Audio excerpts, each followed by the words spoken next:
여러분 안녕하십니까? 행복제작소 동서울 실버대학의 김기수 학장입니다.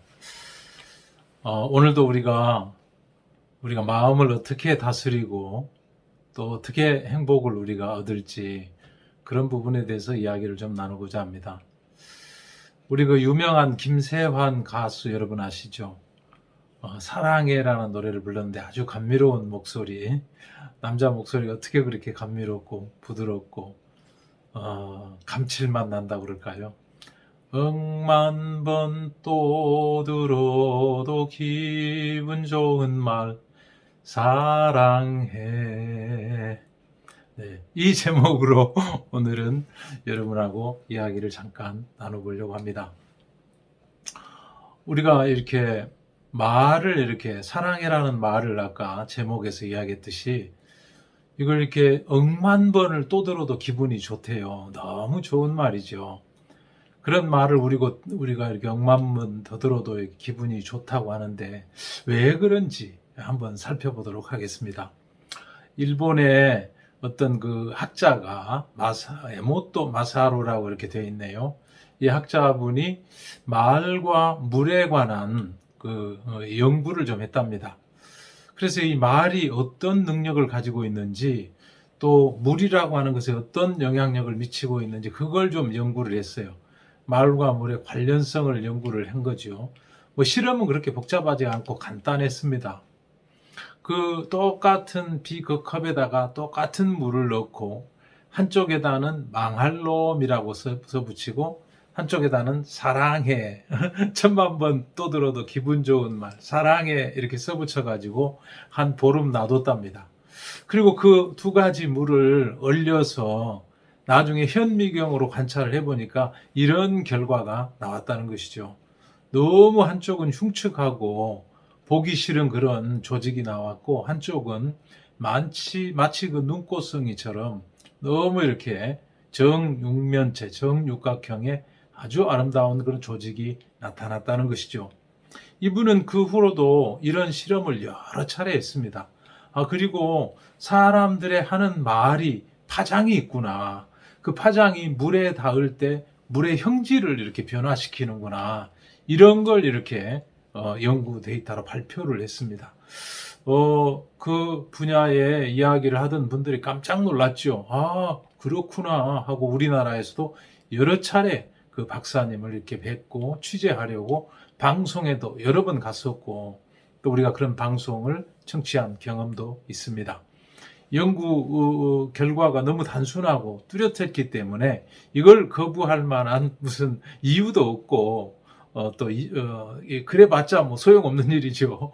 워낙 확실하게 이렇게 실험 결과가 나타났으니까 사람이 하는 말 속에 그런 놀라운 힘이 들어있구나 이렇게 우리가 생각해 볼 수 있다는 것입니다. 자, 그럼 이번에 이제 컵에 들어있는 물에다 한번 주목을 해봅시다. 컵에 우리가 가득 넣지 않고 한 7, 80%의 물을 넣습니다. 그리고 거기다가 지금 망할 놈, 한쪽은 사랑해 이렇게 붙였단 말이에요. 그래서 우리 사람 몸을 한번 이렇게 따져보니까 이건 또 과학적으로 다 드러난 이야기죠. 사람 몸의 수분이 75%입니다. 나머지 여러 가지 성분이 들어있죠. 뭐 인도 들어있고 철분도 들어있고 황도 들어있고 여러 가지 들어있지만 가장 많이 들어있는 물질이 뭐냐면 물이라는 거예요. 그것도 몸이 75%가 물이고 두뇌의 한 80%, 뇌 쪽에는 한 80%가 물이라는 거예요. 그럼 컵하고 너무 똑같다는 거죠. 그 실험에 쓴 컵 내용하고 똑같은 거예요. 7, 80%의 물이 담겨 있는 컵이라고 여러분을 한번 생각해 보십시다. 이래서 우리가 사랑해 그 말을 들으면 기분이 그렇게 좋구나. 뭐 미친놈, 미워해, 병신 그렇게 욕을 하면 너무 기분이 나빠가지고 하루 종일 몸이 찌뿌듯한 거. 이제 좀 이해가 되시죠? 이게 정말 이게 중요한 일이구나. 우리가 말을 함부로 사용하면 안 되겠다. 너무 좋은 이야기고 또 실험으로 보여준 아주 확실한 데이터라는 거예요. 근데 이 부분에 대해서 성경도 이런 이야기를 합니다. 말과 물에 대해서 성경이 가장 직접적으로 표현하는 걸 보면은 여러 군데 말이 있어요. 그런데 이 이사야 55장 10절, 11절에 보면 이렇게 표현이 되어 있어요. 비와 눈이 하늘에 내려서는 다시 그리로 가지 않고 토지를 적시해서 싹이 나게 하며 열매가 맺게 하며 파종하는 자에게 종자를 주며 먹는 자에게 양식을 줌과 같이 하나님이죠. 내 입에서 나가는 말도 헛되이 내게로 돌아오지 아니하고 나의 뜻을 이루며 나의 명하여 보낸 일에 형통하리라. 이렇게 되어 있다는 거예요. 아, 하나님도 말씀을 가지고 일을 하시는구나. 말씀을 내려보내서 모든 일에 형통을 이루시는 분이구나. 우리가 이렇게 생각할 수 있다는 거예요. 우리가 사람에게 사랑해 하는 말을 이렇게 하면서 사람의 기분을 좋게 하고 건강을 좋게 하는 것처럼 하나님도 뭔가 무슨 말씀을 내려보내서 당신의 피조물인 우리와 어떤 관계를 맺고 싶었다는 것입니다. 네, 이런 이야기 들어가기 전에 우리 정주행 회장님 이야기 한마디 덧붙여 보겠습니다. 이 회장님은 어느 날 공장 시차를 현대 미포조선인가요? 그쪽에 내려가서 어떻게들 일하나 하고 새벽같이 내려갔는데 새벽 일찍 어떤 그 젊은 사람이 그 큰 마당을 쓸고 있더라는 거예요. 야, 이거 내가 아무도 모르게 새벽같이 왔는데 저 사람 누구지? 불러봐. 아주 불렀어요. 가까이 오니까 이름이 김머식이라고 써 있는 거예요. 김머식이 과장 수고가 많네. 이러셨어요. 근데 그 김머식이는 과장이 아니고 신입사원 이제 막 이렇게 입사한 직원이었어요. 그래가지고 위에서 시키니까 마당 쓸으라니까 할 수 없이 쓸고 있었던 거죠.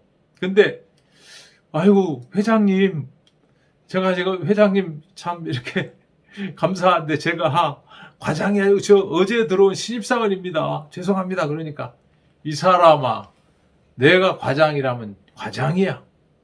이 현대에서 내가 왕 회장이고 내가 한 말은 법이고 그대로 돼.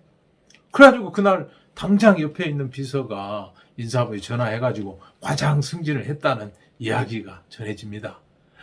이렇게 높은 사람, 그 회사를 지배하는 가장 높은 회장님의 말은 그 속에 능력이 들어있구나. 그대로 과장이 돼버리는구나. 신입사원이라 할지라도. 이런 부분 한번 생각을 해보겠다는 것입니다. 네. 오늘 저는 그래서요.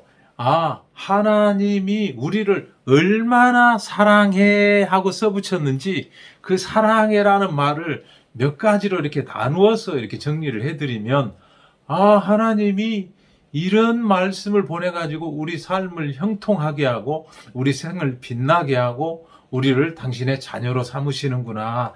이걸 좀 생각해 볼 수 있다는 거예요. 많이 안 가르쳐 드리고 몇 가지 이야기만 해드리려고 하는 것입니다. 그래도 우리가 이해가 되거든요. 그 실험이 간단했던 것처럼 몇 가지만 이해하고 이 부분 이렇게 강연을 좀 들으시면은 얼마든지 그 말을 여기다 써 붙일 수 있다는 거예요. 요한복음에 3군데 제가 말씀을 정했습니다. 태초에 말씀이 계시니라. 이 말씀이 하나님과 함께 계셨으니 이 말씀은 하나님이라. 정주영 회장의 말은 그 회사 안에서 법이고 능력인 것처럼 하나님, 보이지 않는 하나님이 말씀으로 계시고 이 말씀을 보내서 우리를 형통하게 복되게 하시는구나. 이렇게 생각할 수가 있고, 두 번째 한 14절 내려가니까 말씀이 육신이 되어 우리 가운데 거하시며 우리가 그 영광을 보니 아버지의 독생자의 영광이요 은혜와 진리가 충만하더라. 아버지의 독생자? 하나님 아버지의 독생자가 누구지? 예수님. 예수님도 말씀이 육신을 입으신 분이구나. 하나님은 말씀이셨고 또 하나님의 또 한 위를 차지하고 있는 예수님도 말씀이 육신이 되신 분이 예수님이구나. 그 예수님이 우리를 위해서 어떤 마음으로 하나님한테 어떤 명령을 듣고 이 땅에 오셨는지 그거를 좀 생각해 보자는 것입니다. 예수께서 대답하여 가라사대 이제 허락하라. 예수님 이 땅에 오셔가지고 나이 30이 됐을 때 세례를 받습니다. 요한이라고 하는 인류의 대표되는 사람한테 세례를 받으면서 그 요한한테 갔을 때 요한이 아이고 하나님의 아들이신 당신이 내게로 오십니까? 근데 오셔가지고는 세례를 다하고 그러는 거예요. 그 요한이 아이고 저한테 세례를 좀 주셔야지 어떻게 하나님의 아들이신 당신이 나한테 달라고 그럽니까?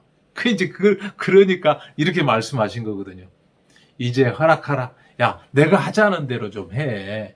우리가 이와 같이 하여 네가 내 머리에 손을 얹고 세례를 해야 모든 의를 이루는 것이다.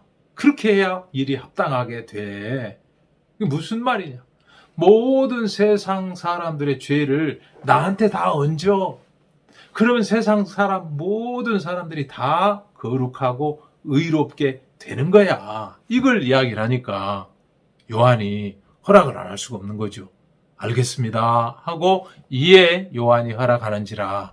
그래서 요한이 예수 머리에 손을 얹고 이 세상의 모든 죄를 넘기는 장면입니다.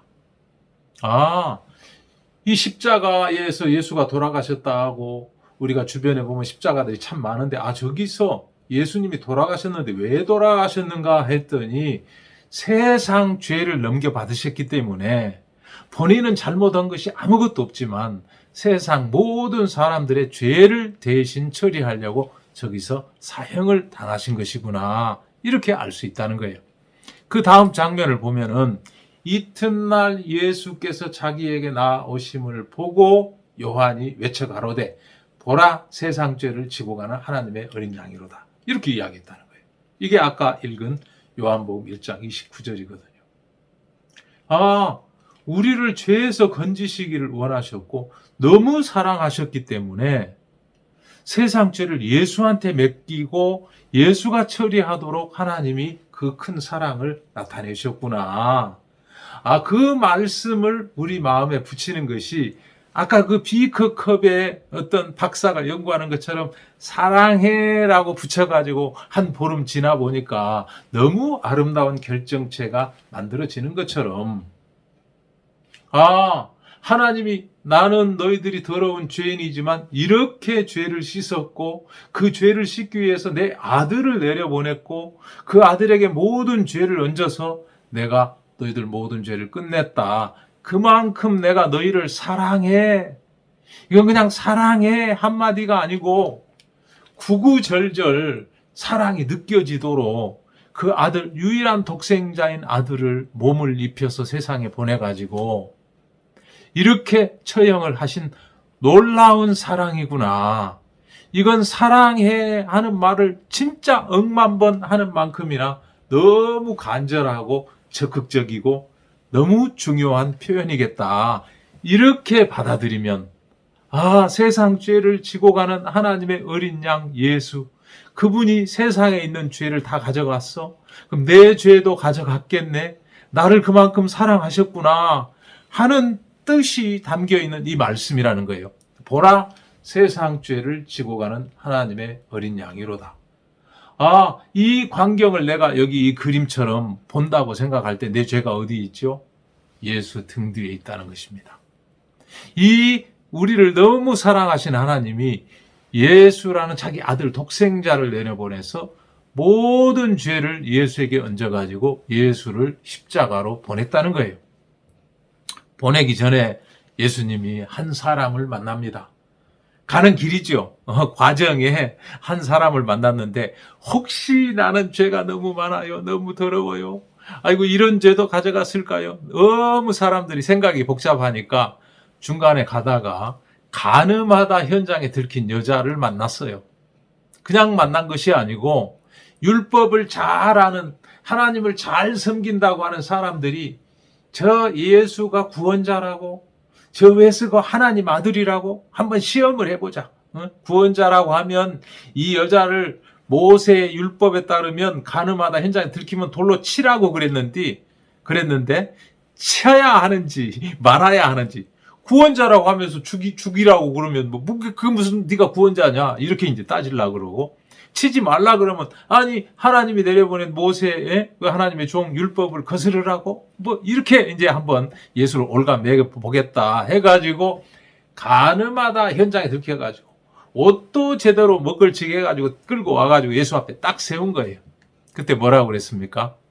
너희 중에 죄 없는 자가 먼저 돌로 쳐라.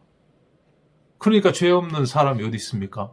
다 죄가 있으니까 자기 죄가 생각이 나가지고 들었던 돌을 다 땅에 떨어뜨리고 다 사라진 거예요. 그때 예수님이 일어나가지고 하시는 말씀이 이 말씀입니다. 일어나 여자 외에 아무도 없는 것을 보시고 이르시되 여자여 너를 고소하던 그들이 어디 있느냐? 너를 정죄한 자가 없느냐? 그렇게 물으니까 대답하되 주여 없나이다. 예수께서 가라사대 나도 너를 정죄치 아니하노니 나 너 죄 있다고 안 하겠다. 나 너 사랑해. 이렇게 표현하시는 거예요.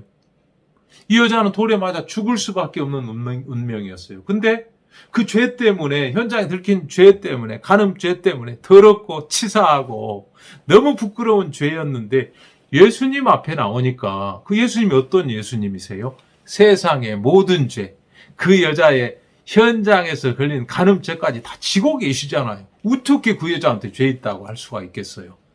예수님 엊그제 넘겨받으셨는데, 그러니까 나도 너를 정죄치 아니하노니 하실 수가 있었다는 거예요. 그 여자가 얼마나 큰 감사가 마음에 임했겠습니까? 예? 가서 다시는 죄를 범치 말라. 나도 너를 정죄치 않는다. 그 말씀을 듣고 큰 기쁨과 소망과 말할 수 없는 감사로 자기 집을 향해서 가지 않았겠습니까? 그 모든 부끄러움 다 잊어버리고 정말 이렇게 자기를 구원하신 예수님을 생각하면서 남은 삶을 살지 않았겠습니까?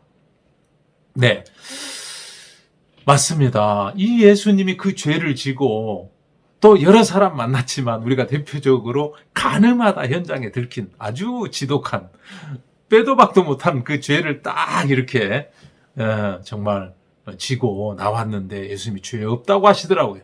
정죄하지 않는다고 하셨어요. 나하고 그 여자하고 뭐가 다릅니까? 우리는 정말 이렇게 음란한 사람들이고 마음에 간음을 하였느냐? 너는 이미 간음했다. 마음에 음욕을 품었으면 간음했다. 예수님 말씀이 그렇거든요. 그럼 우리 똑같이 간음한 사람들이 예수님 시야에서는 그렇죠. 우리가 몸을 움직여 간음한 것이나 마음에 이미 음욕을 품은 것이나 하나님은 똑같이 본다는 거예요. 그러면 우리가 더러운 죄가 수도 없이 여기 있겠죠. 그 모든 죄를 예수님이 지고 가셨다는 것을 증거하셨다는 거예요.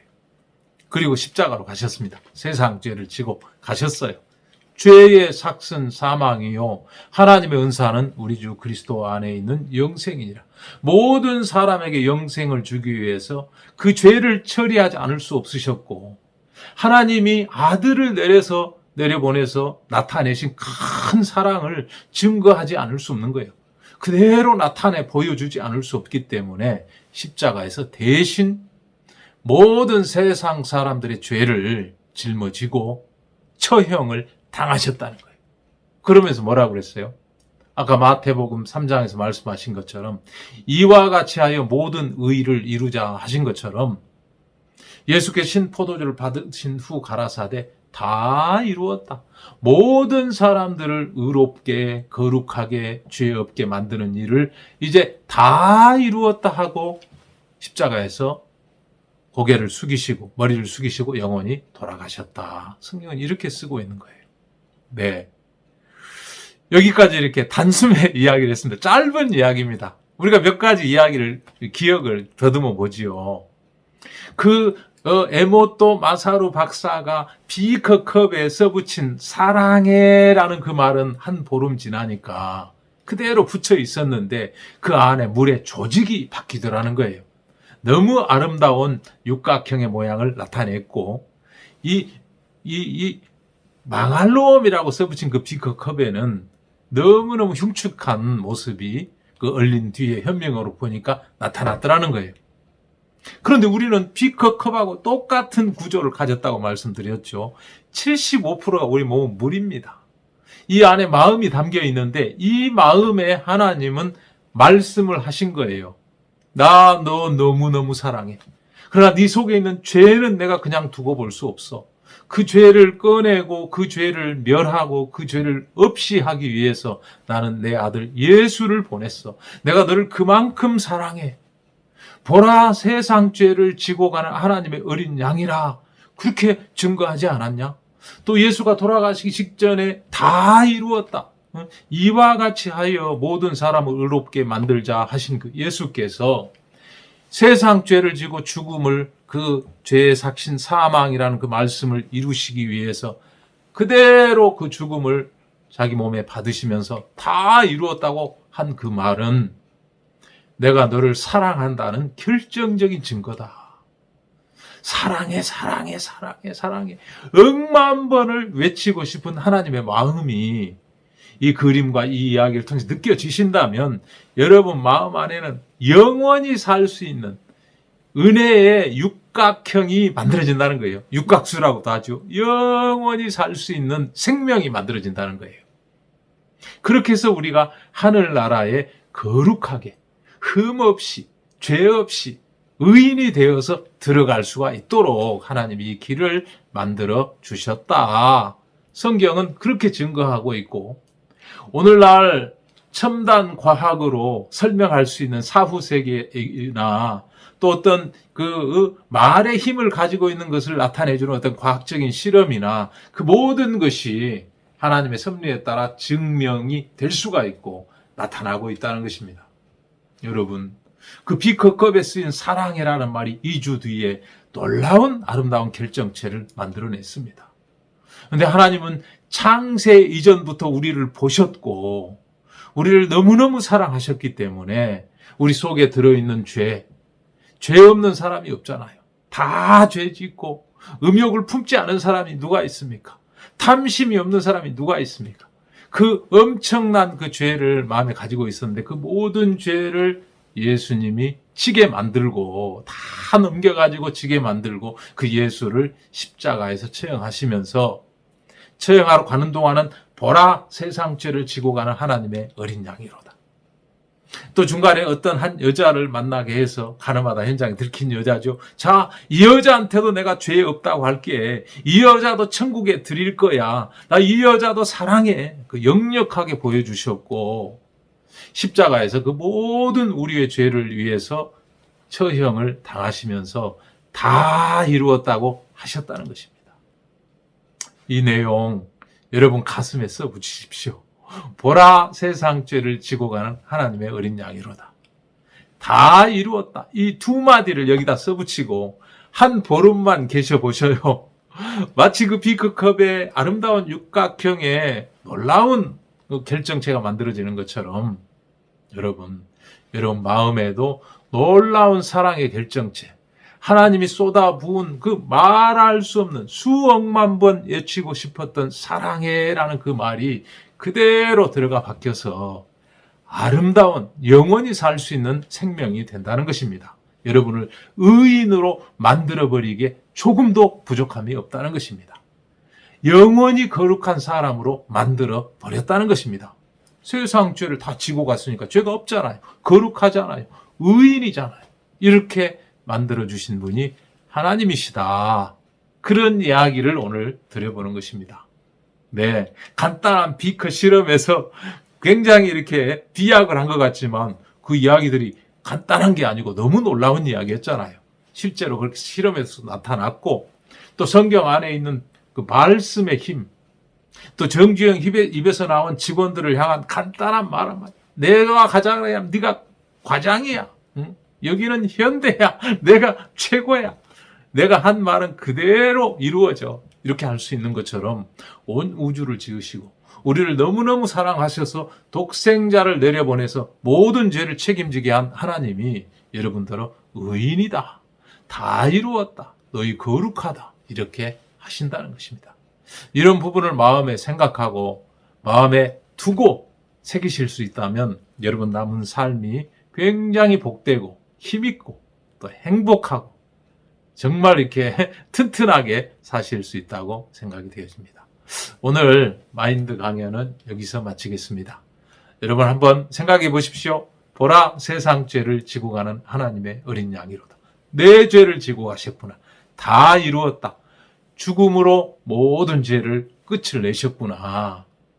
그리고 이제 부활하셔가지고 죽음이라는 감옥에 나오셔서 이제 나한테 의롭다고 하시는구나. 죄값이 다 치러졌다. 내가 형기를 마쳤다. 죽음이라는 감옥에서 나와서 부활했어. 너 의로워. 예수님 그렇게 말씀하실 때 그 마음을 여기 가슴에 붙이십시오. 그리고 그 말씀을 묵상하시고 하나님께 감사와 영광을 돌리다 보면 여러분 마음에 맺혀 있는 놀라운 새로운 생명을 보실 수가 있겠다는 것입니다. 오늘 여기서 마치겠습니다. 감사합니다.